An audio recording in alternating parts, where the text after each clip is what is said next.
Waalaikumsalam warahmatullahi wabarakatuh.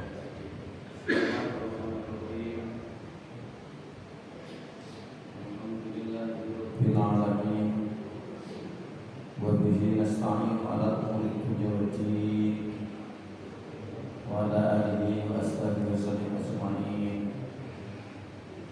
Amma ba'du, la hawla wa la quwwata illa billahil azim. Qala ta'ala fil kitabil karim, a'udzu billahi minasyaitonir rajim. Bismillahirrahmanirrahim.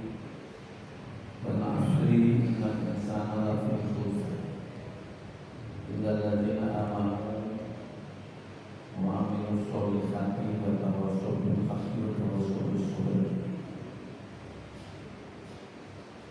Bapak Ibu jamaah majelis taklim siang pagi di masjid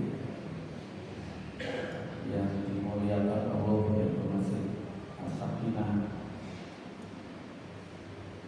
kepada diri. Tentu saya senang pada pagi ini dalam pengertian syukur untuk bisa kembali menyambung silaturahim dengan niatan tunggal tolabul ilmi. Mudah-mudahan kajian kita pada pagi ini selalu dilimpahkan rahmat, hidayah, taufik, inayah dari Allah Subhanahu wa taala. Mudah-mudahan ilmu yang kita dapatkan ilmu yang manfaat,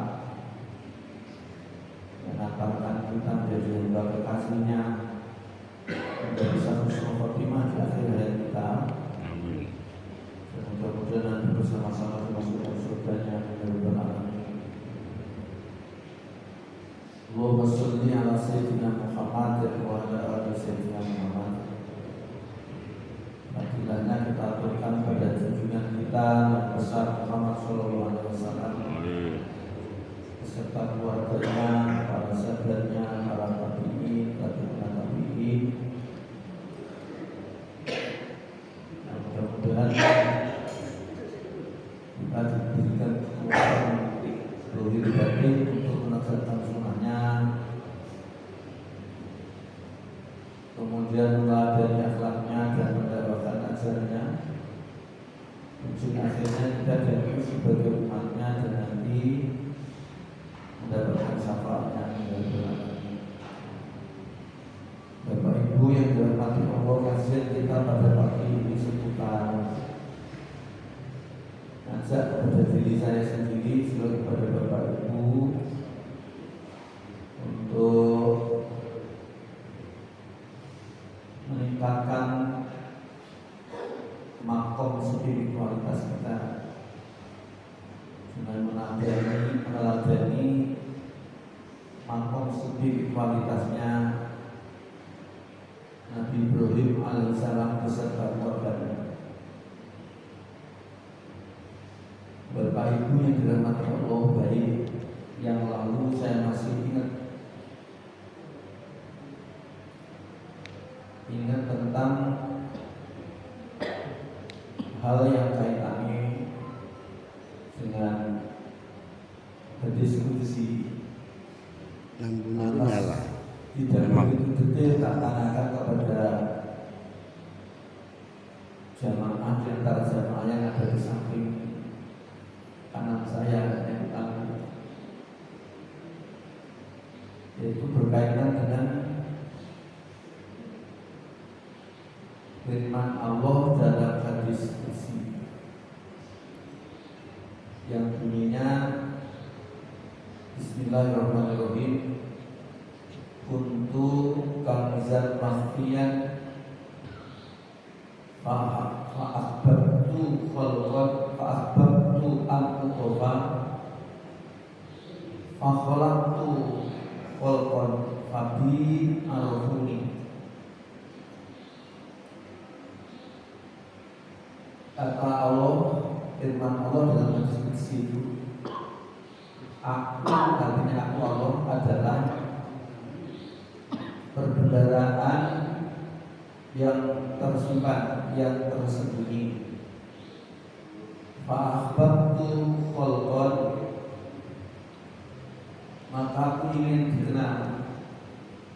senang kalau aku ini dikenal. Fakhalaqtul khalqa, maka aku ciptakanlah alam al-kaun, alam semesta yang di dalamnya ini adalah manusia. Jadi ada alam kosmos, ada mesokosmos, ada makrokosmos, mesokosmos, dan ada kosmos. Kosmos itu kita, individu ini. Mesokosmos itu pemerintahan negara, satu negara. Di dunia ini kan banyak, terdiri dari berbagai negara. Itu mesokosmos. Sementara makrokosmos, ya selain Allah itu makrokosmos. Baik alam yang sudah kita kenal maupun alam yang belum kita kenal, itu makrokosmos. Nah, oleh karena itulah Bapak Ibu yang dirahmati Allah, saya akan mulai dari sini. Tidak mungkin kita ini ibadah kita ini mempunyai kualitas makom yang paling tinggi kalau tidak paham, tidak kenal Allah. Dan kenalnya Allah itu juga harus dengan Allah. Karena Allah, dengan Allah, bersama Allah. Yang lalu sudah tak sampaikan mengapa mesti harus karena Allah, bersama Allah, dan dengan Allah. Karena yang tahu benar hakikat Allah itu ya Allah sendiri. Yang tahu alamat Allah itu ya Allah sendiri. Nah, kalau kemudian kita mencari petunjuk jalan untuk menemukan Allah selain Allah, ya tentu dirinya tidak tahu alamatnya. Yang tahu hakikat Allah ya Allah sendiri. Yang tahu zat asma af'al Allah ya Allah sendiri. Maka ketika kita kepingin mengenal Allah, ya mesti harus melalui bersama dengan Allah, biar tidak tersesat. Sebelum Allah menciptakan alam ini, baik itu alam kosmos, mesokosmos maupun makrokosmos, mesokosmos maupun mikrokosmos seperti kita ini, Allah belum dikenal. Yang kenal Allah ya Allah sendiri. Baru kemudian dikenal ketika Allah itu menciptakan alam semesta ini. Nah, maka tadi disebutkan fa'ahbabtu an urofa. Aku ingin dikenal, maka tak ciptakan alam ini. Ketika Allah menciptakan, kemudian disebutlah Khaliq. Sedangkan yang diciptakan adalah makhluk. Semua memang bisa tidak dikenal kecuali Allah sendiri yang kenal. Kan begitu. Nah, oleh karena itulah kemudian kalau kita ingin ibadahnya punya kualitas kuantitas yang tinggi, makomnya tinggi, ya mesti harus kenal Allah. Maka di sini saya bawa kitab Sirrul Asrar. Sebenarnya kitab itu tipis tapi sudah disarahi. Yang ditulis oleh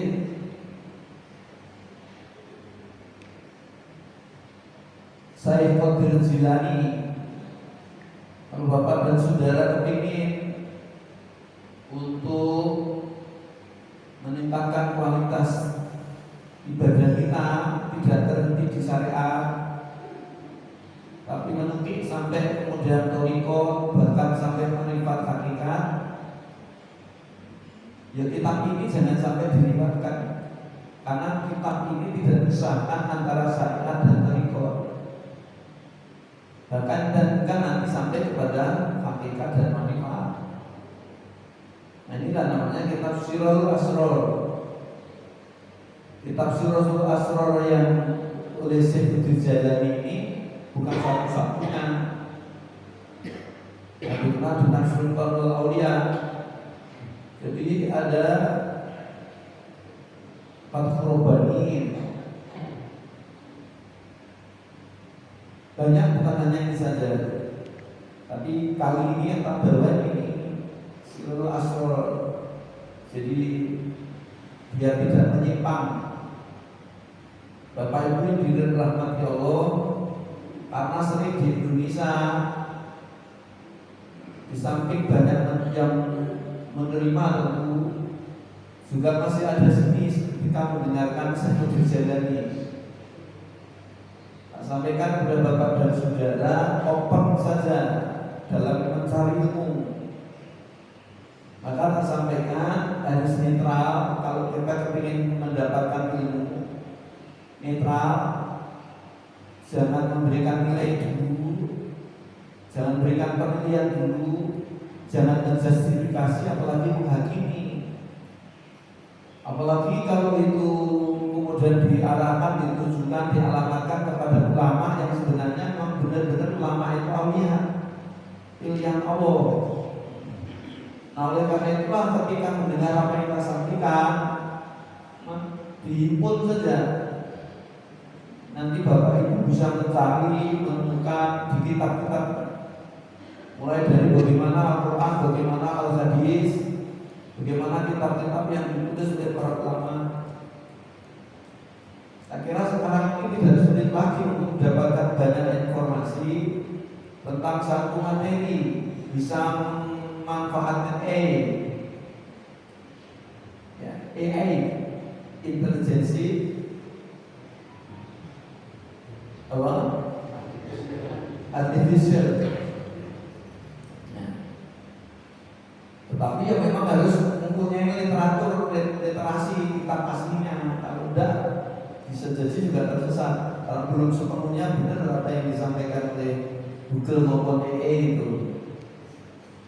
Bapak Ibu yang dirahmati Allah, jadi masih banyak tokoh-tokoh yang sebenarnya dianggap kedatangannya kontroversi, yang kita mendapatkan informasi jatuh, sehingga mendengar namanya saja muncul semacam sinis benci kepada ulama itu. Alhamdulillah dari sebelum kita ini mencari, menemukan, kemudian sudah menghakimi, kemudian diinformasikan kumpulkan saja informasi tentang hal yang mesti kita kaji tadi. Siapa sosok Syekhul Jalani itu? Siapa sih sosok Ibnu Qayyim Al-Jauzi? Siapa sih sosok Imam Ghazali? Alhamdulillah kalau saya buku-buku kitab-kitab yang kaitan dengan itu, baik yang pro maupun kontra, tak miliki. Terus kemudian tak kaji benar, biar saya ini tidak sesat. Itu baru namanya ilmiah. Nah, kita ini ketika belajar menyimpang sedikit. Ketika kita belajar, katakan kita ngaji, kita ini sudah membawa perangkat nilai. Aku hanya mau terima ini, nggak akan mau terima yang ini gitu. Ya, jadi punya parameter tersendiri gitu, sehingga sulit untuk bertransformasi, berubah gitu. Padahal ilmu itu fungsinya untuk merubah, untuk perubahan yang jauh lebih baik gitu. Nah, oleh karena itulah netral dulu kalau saja, kemudian tampung saja informasi yang tak sampaikan. Lantas kemudian rasional atau tidak rasional, sesuai tidak dalam, ada tidak dalam Al-Quran, ada tidak dalam Al-Hadis, ada tidak. Kalau satu misal Al-Quran dan Hadis tidak secara langsung, bagaimana itu ulama tafsir menafsir itu? Bagaimana ulama-ulama lain memahami materi yang jadi kaji itu? Baru kemudian kita bisa nalar menganalisis tadi, kemudian kita ada perubahan dalam diri kita karena kita jalani. Jadi itu terus berkembang terus. Itu Bapak Ibu yang dirahmati Allah. Jadi nanti ditampung saja, jangan sampai kemudian nanti rasional atau tidak. Syukur-syukur diikuti dengan kajian literasi di rumah atau ada ya. Kalau tidak, setidaknya dicari di AI ada intelijen tadi atau di googling gitu. Silahkan. Bapak dan saudara yang dirahmati Allah, jadi saya ingin menyampaikan sepenggal ini tentang ilmu yang disampaikan oleh Syekh Qadir Jalani dalam kitab Sirrul Asrar ini. Tak penggal saja. Ini dari mukaddimahnya. Fal ilmul munazzalu alaina ilmani. Jadi ilmu yang diturunkan kepada kita itu ada dua. Zahirun wa batinun. Ada ilmu zahir, ada ilmu batin. Nah, yakni asyari'ata wal ma'rifata, yang dikenal dengan ilmu syariat dan ilmu ma'rifat. Fa amaru bisyari'ati ala zahirina wal ma'rifati ala batinina. Syariat itu berhubungan dengan perintah, hukum, wajib, sunat, dan berkaitan dengan ini rukunnya, syarat wajib, rukun, fardunya, sunatnya, mustahabnya. Itulah syariat. Sedangkan batinnya itu yang berkaitan dengan ikhlas, khauf, roja, itu amalan hati, amalan ruh, amalan batin. Nah, oleh karena itu kalau ibadah itu sudah terhenti di syariat, maka kualitasnya rendah, makomnya itu makomnya rendah. Bahkan bisa jadi, ya memang kalau ahli syariat selagi itu sudah memenuhi syarat hukumnya, wajibnya, yaitu sudah diterima. Tapi kalau ilmu tauhid, ahli tauhid, jika tidak ada kehadiran hati, baik dalam sholatnya, tidak ada kehadiran hati dalam zakatnya, tidak ada kehadiran hati dalam puasanya, tidak ada kehadiran hati dalam wajib dan hukumnya, artinya ada kehadiran Allah. Tidak ada kehadiran hati ketika dirinya berkorban, karena ini lagi sedang di tengah-tengah kita ini disunatkan untuk menyembelih korban bagi yang puasa dan menunaikan ibadah haji bagi juga yang puasa. Sebenarnya kita kan nanti akan mengambil teladan dari hidup dan kehidupan keluarga Nabi Ibrahim bersama Sayyidah Dewi Hajar bersama putranya Ismail alaihissalam. Kan sebenarnya di sana yang punya makom spiritualnya itu sudah makom mahabbah, maka rela diminta oleh Allah apapun diberikan karena merasa itu bukan milik. Nah, inilah Bapak Ibu yang dirahmati Allah. Jadi ada ilmu zahir, ada ilmu batin, ada ibadah zahir, ada ibadah batin, ada wudu zahir, ada wudu batin, ada sholat zahir, ada sholat batin, ada zakat zahir, zakat batin, ada haji zahir, ada haji batin, ada umrah zahir, ada umrah batin, ada korban zahir, ada korban batin. Jadi kalau kemudian kita hanya terhenti di syariat, sama dengan pada zaman Nabi Ibrahim, Raja Namrud itu selalu minta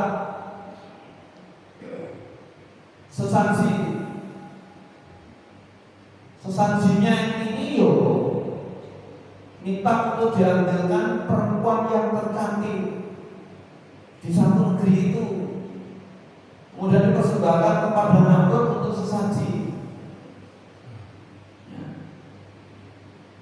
Kalau suatu misalnya dipersembahkan itu, ya memang gadis sakti yang dipersembahkan, tapi tidak ada ruhnya.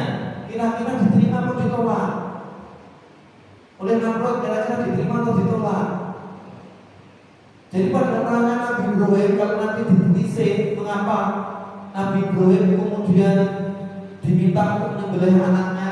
Memang pengorbanan yang paling tinggi saat itu adalah mengorbankan manusia. Utamanya adalah manusia perempuan, sama sekali tidak ada harganya. Perempuan saja dipilih, perempuan yang bahino, perempuan yang tercantik. Nah sekarang kalau suatu misal ditemukan seorang gadis tercantik, memang cantik, dipersembahkan kepada sang raja, Raja Nemrud. Kira-kira itu kan walaupun itu cantik diberikan tanpa ruhnya, tanpa batinnya, diterima atau ditolak? Pasti ditolak. Gitu. Walaupun itu cantik fisiknya, karena tidak ada ruhnya ditolak. Sama. Kita ibadah kepada Allah itu kan bagian dari untuk mempersembahkan penghambaan kita kepada Allah. Kalau kemudian sholat hanya begini saja, mau apa? Hati sama sekali tidak hadir Allah. Fisiknya sholat, tapi hatinya kesana kemari.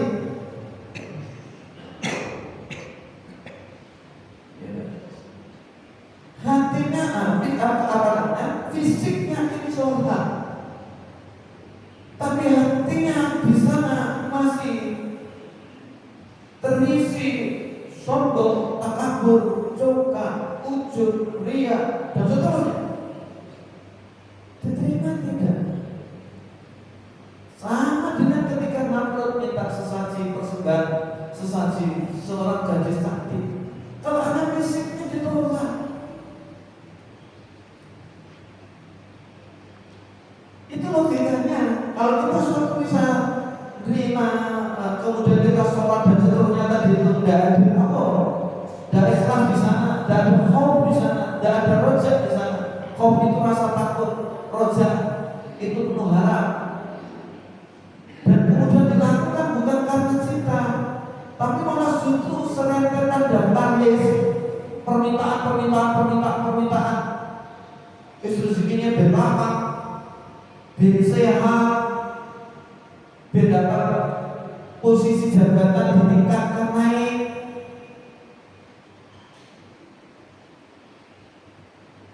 Kalau sholat semacam ini itu bukan karena cinta kepada Allah,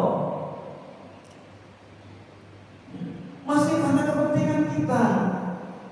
Inilah mesti harus kita pahami tadi, yang kaitannya dengan ini tadi. Syariat saja memang tidak bisa.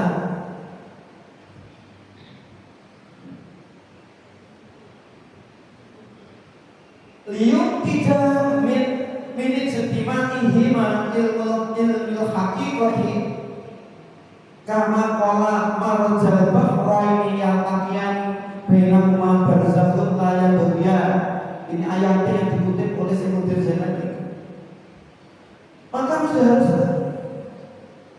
liuk tidak berusaha kuat untuk memadukan keduanya tadi, antara syariat dan thariqah.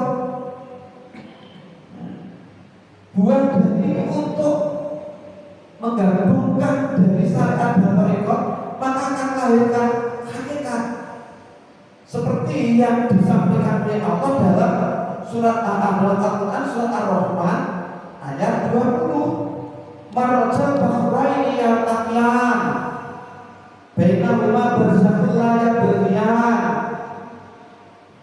Dia Allah yang malah mengalirkan dua laut, kemudian yang keduanya jadi ketemu. Bainahuma keduanya barzakhun punya batas, layak tabghiyan tapi tidak saling mendahului. Jadi ibadah syariat saja tertolak kalau ilmu tauhid. Tapi hakikat saja tidak mungkin, mesti ada syariat, kemudian thariqah. Jadi harus ada kehadiran Allah dalam hatinya, harus ikhlas. Tidak bisa satu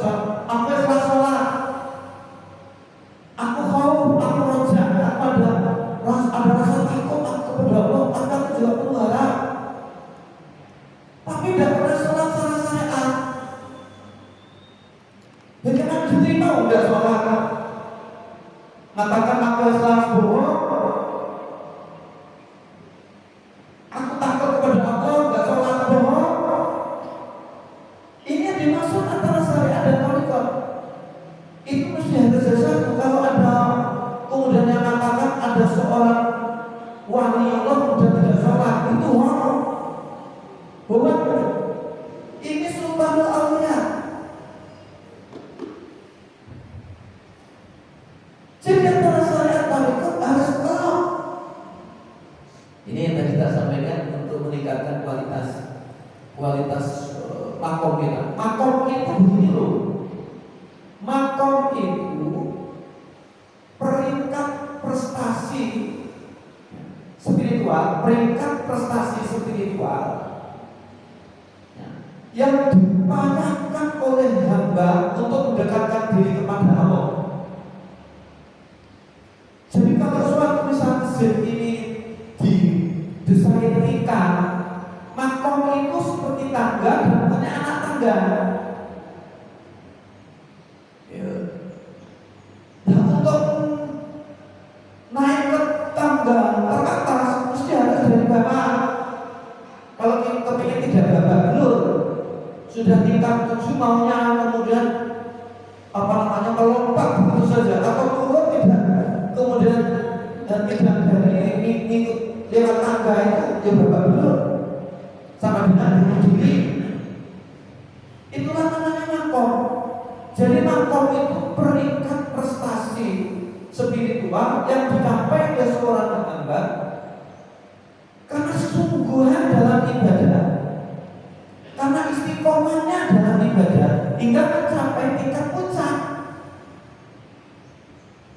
Puncaknya makom itu, kalau Imam Ghazali dan Dunun Al-Misri itu adalah marifat. Tetapi kalau itu kemudian kita mau membaca marifatnya Rabi Al-Adawiyah, puncak dari makom itu mahabbah, cinta. Jadi kalau ibadah tidak ada dasar cinta, menurut Rabi Al-Adawiyah tertolak. Jadi kalau kita sholat, kalau kita ibadah ini dalam konteks tafsir, kalau bapak dan saudara tadi dari syariat, tingkatan syariat memang sudah diterima, pokok sholat betul maksudnya sudah dijalani. Tapi kalau orang tauhid kok ibadah karena surga, karena neraka, maaf sih rumah, itu syirik kafir. Kalau ibadah tidak kita dalami, jangan-jangan sampai usia 70 tahun ibadah kita itu tidak pernah ada perubahan sama sekali. Kan kasihan, itu kita harapkan ternyata tertolak di sana.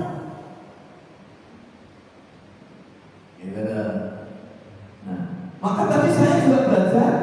Nah, siapa tahu manfaat tak sampaikan kepada Bapak Ibu, tapi dasarnya jelas kok. Nabi Ibrahim makamnya sudah makam cinta. Maka tahan banting tidak cengeng. Maka karena cinta tidak mungkin walaupun awalnya itu kemudian apa benar meragukan mimpi ini benar dari Allah atau dari setan. Kan awalnya begitu. Maka dikenal kemudian tarian. Ro'a ya roh ya ru'yatan batariyatan. Artinya itu mimpi. Tanggal berapa mimpi? Maka kita kemarin kalau kepingin jadi kekasih Allah kan ibadah, bukan hanya ibadah wajib yang bisa dijalani, ibadah sunat yang dijalani. Kemudian tanggal 9-nya Arafah. Sampai tanggal 9 ternyata ketiga kalinya mimpi tetap mimpi yang sama. Diminta untuk nyembelih putrane. Hingga sampai kemudian di Arafah ketemu itu. Maka Arafah itu mengenal. Dan al-hajjul ma'rufah. Haji itu di Arafah, di Arafah. Al-hajjul ma'rufah. Haji itu di Arafah. Pokoknya masih nama ada dalam tulisan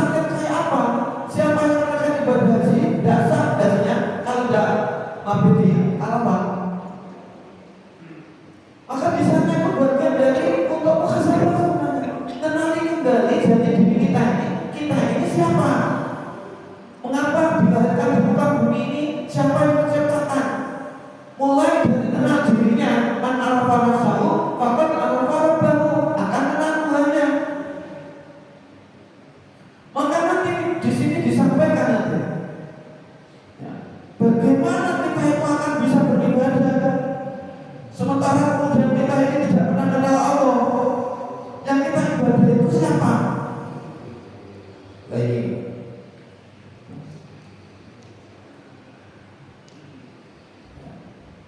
Jadi bagaimana itu kita? Famalam ya'rifuhu kaifa ya'budu. Orang yang tidak kenal Allah, bagaimana beribadah? Tidak pernah diibadahi kok. Maka sebelum sholat mesti harus kenal Allah dulu. Kalau tidak kenal Allah, lantas siapa yang disembah? Sebelum zakat harus kenal Allah dulu. Apa yang tidak melakukan zakat? Sebelum puasa kenal Allah dulu. Bagaimana kita menghamba melalui puasa itu kalau kita tidak tahu yang diperhamba itu, maka mesti tersesat. Sebelum kita haji dan umroh, dan maka haji dan umroh itu juga tidak sah kalau tidak kenal Allah. Tahu. Jadi di sini oleh Syekhul Jalani famalam ya'rifu kaifa ya'budu. Kalau ada orang tidak kenal Tuhannya, bagaimana dirinya beribadah, pasti tersesat. Nah, oleh karena itu tadi disampaikan hal yang pertama kali, ilmu yang pertama kali harus kita kuasai. Itu adalah ilmu tauhid. Kalau tauhidnya apa? Sudah tahu ilmu apa saja tidak akan tersesat. Baca ilmu apa saja tidak akan tersesat. Buku di rumah saya itu ada Hindu, ada Buddha, ada Nasrani, tak baca semua. Bagaimana ibadahnya Hindu, bagaimana ibadahnya ini Buddha. Tak baca semua itu. Silakan datang ke rumah kalau tidak percaya. Tak tunjuk itu. Kitabnya Buddha aku punya, kitabnya Nasrani saya itu punya. Tapi kalau tauhidnya sudah beres, karena ilmu itu tadi harus open dulu, terbuka. Ya, syaratnya kan itu tadi. Tidak usah nilai dulu, tidak usah menjustifikasi dulu, tidak usah menghakimi dulu. Informasi ditampung saja.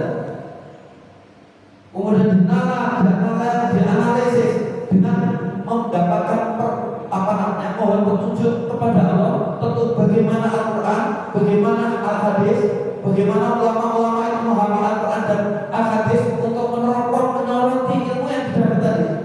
Nanti akan langsung itu.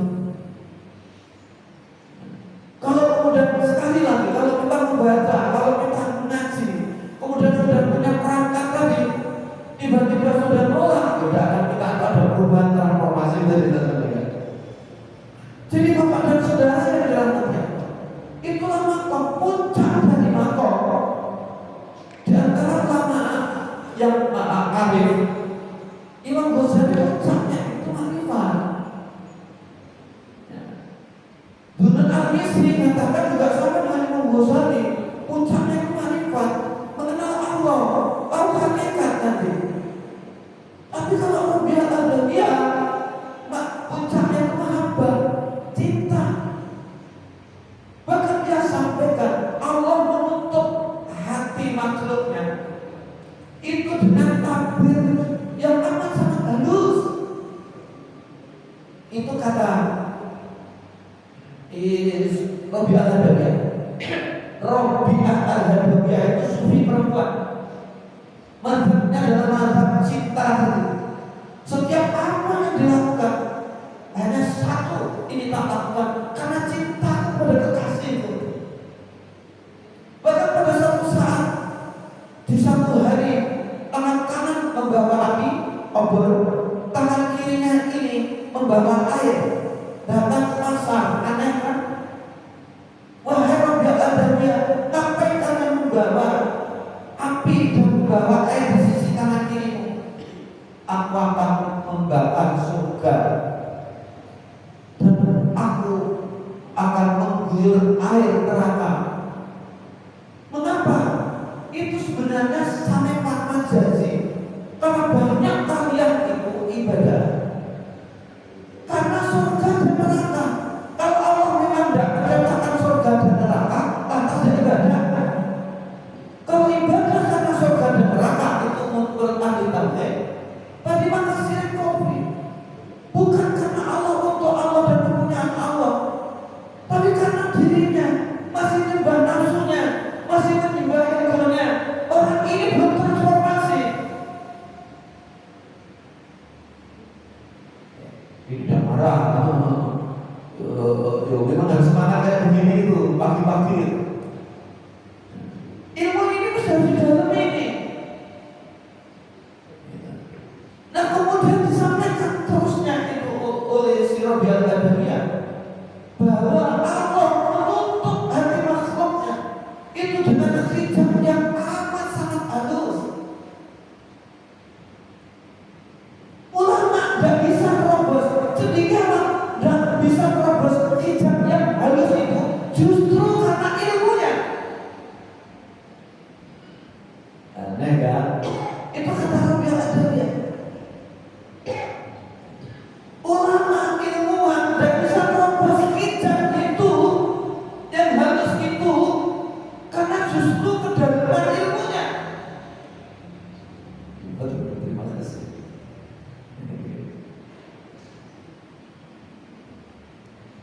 Orang-orang yang zuhud tidak bisa merobos itu karena ambisinya. Tahu kan orang zuhud yang serba hidup sederhana, pakaian sederhana, makan sederhana, kendaraan sederhana. Kata Rabi Al-Adawiyah tidak bisa merobos itu karena ambisinya untuk menjumpai Allah. Ambisi kan masih ada dalam hatinya toh. Ayo kayak gini. Kalau tadi tak sampai meningkatkan itu biarin.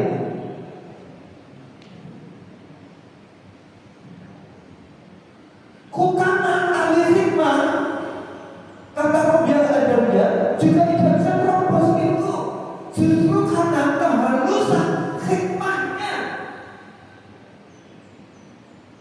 Tapi orang yang arif dan pencipta sejati nggak akan terhalang oleh satu apapun karena hatinya dipancari nur Allah, cahaya Allah. Karena cinta. Orang sudah seperti ini, siapa saja dicintai, apa saja dicintai, dan cintanya itu karena bagian dari mencintai itu hamba Allah, itu makhluk Allah.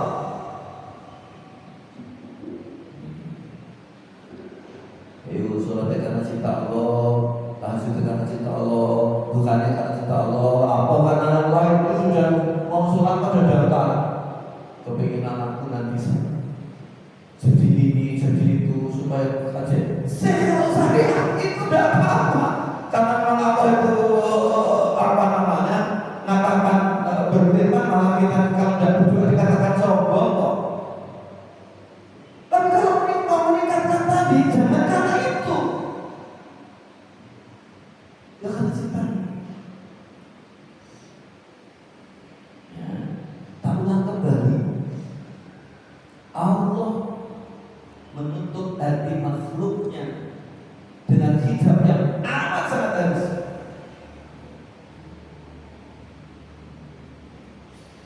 Ulama, cendekiawan, ilmuwan malah tidak bisa merobos hijab yang halus itu justru karena kedalaman ilmunya. Para ahli, orang-orang yang zuhud juga tidak bisa merobos tabir hijab yang halus itu karena ambisinya. Masih kata tadi Hukana ahli hikmah tidak bisa merobos itu justru karena kehalusan hikmahnya. Tapi orang alim dan pencinta sejati sama sekali tidak ada dalam satu apapun. Karena hatinya sudah dipancari cahaya Allah. Lain kali kita akan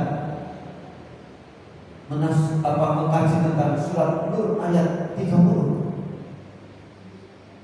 yang kaitannya dengan cahaya. Apa sih yang diciptakan oleh Allah pertama kali?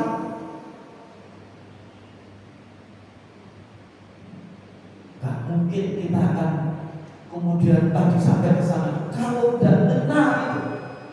Nanti ujung-ujungnya, mudah-mudahan masih di umur panjang hujan nyambung. Amin. Kita akan menyadari bahwa kita itu hanya debu. Pak Soleh itu debu, jenengan debu, kucing itu debu, semua dipulangkan itu debu semua. Karena nanti sumber awalnya adalah energi.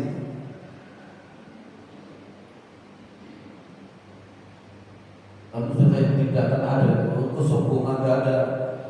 Lihat siapa saja, khusus lihat siapa saja, tumbuhkan rasa cinta. Itu ciptaan Allah sama dengan aku.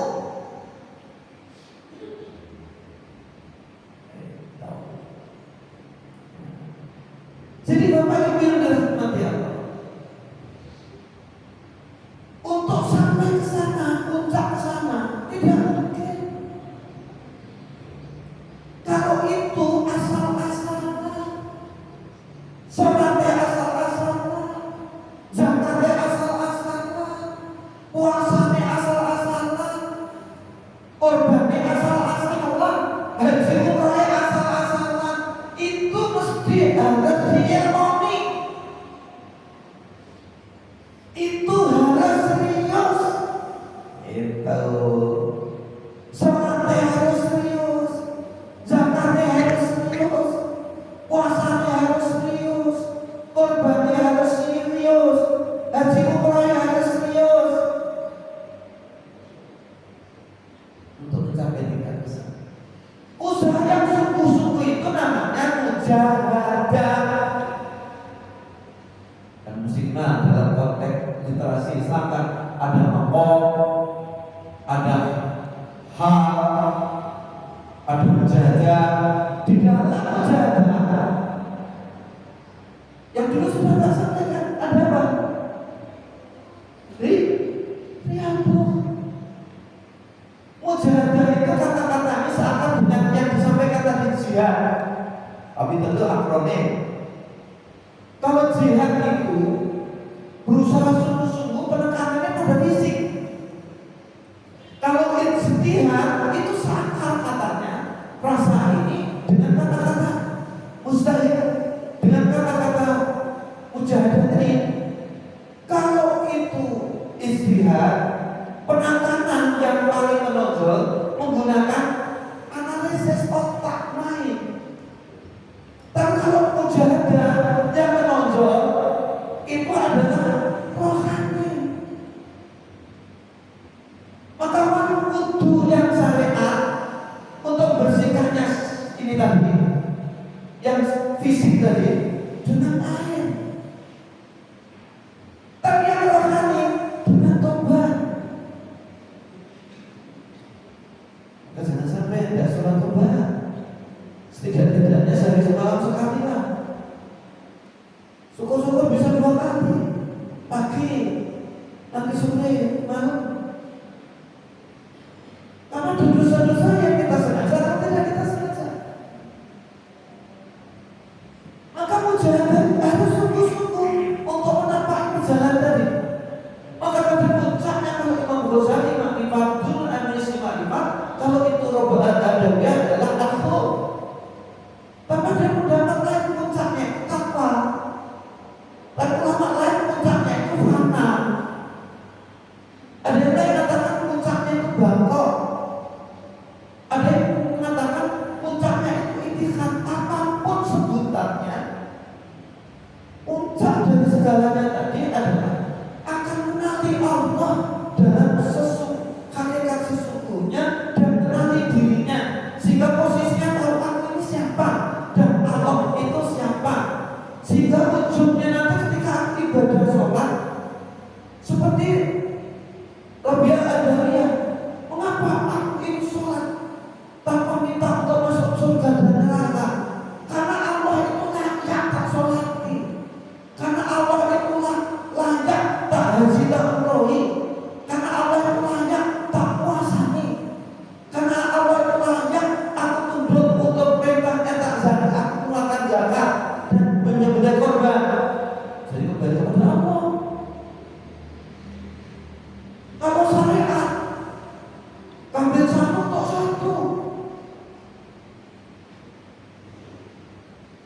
Kemudian sapi satu kok 7, karena diprediksikan nanti jadi tumpahan di akhirat. Kan begitu, itu syariat.